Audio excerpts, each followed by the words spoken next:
Well, welcome to GEEKS Photo Training and our online tutorials. In this lesson, we're going to be actually setting your color settings inside Photoshop.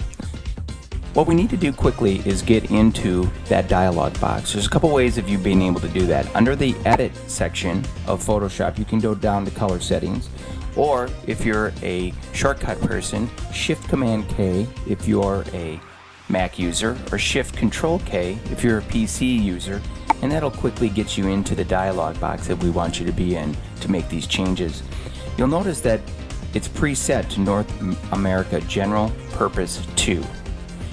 And that's fine for general things, but really in our portrait world, we really want you to be set up in an sRGB workflow system.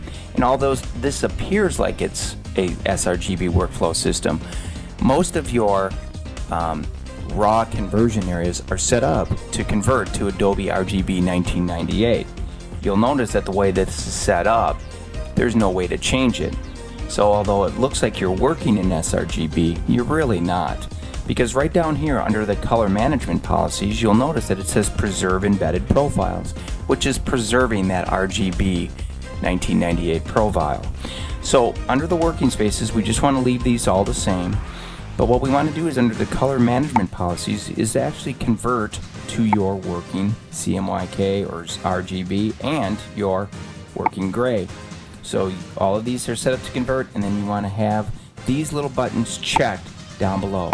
That'll warn you that there's a error somewhere in the system. So it'll tell you that you're setting up incorrectly somewhere along the line and that you're processing in a different color space.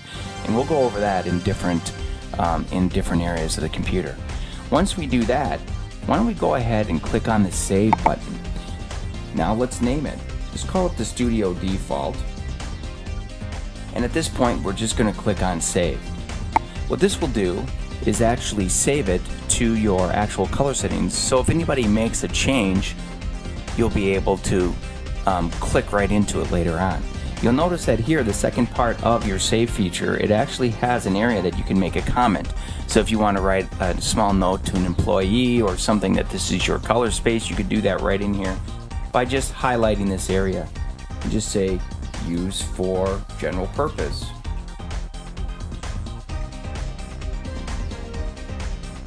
So we have it inside here. We're going to click OK, and you'll notice that it says right now for your Studio Default, under Settings, it says Studio Default. We can click OK. At this point, if we do, let's go again to Command-Shift-K, you'll notice that the color settings come up. So if somebody actually accidentally shifts off a button, you'll notice that the settings go to Custom. Now we can just go to Load, click on your Studio Default, and load the mechanism, and you'll know that it's right here. One of the things that Photoshop does is every time you do an upgrade, it will set this back to North America General Purpose 2. You'll want to go back in and make sure that it's set to your Studio Default. Now your color space is set up properly. So if you want to know more about general color and how to get the most out of your computer in color, all you have to do is take a look at our GEEKS Photo Training Color Management and Dealing with Correct Color inside the Geek Photo Training area inside the World Wide Web.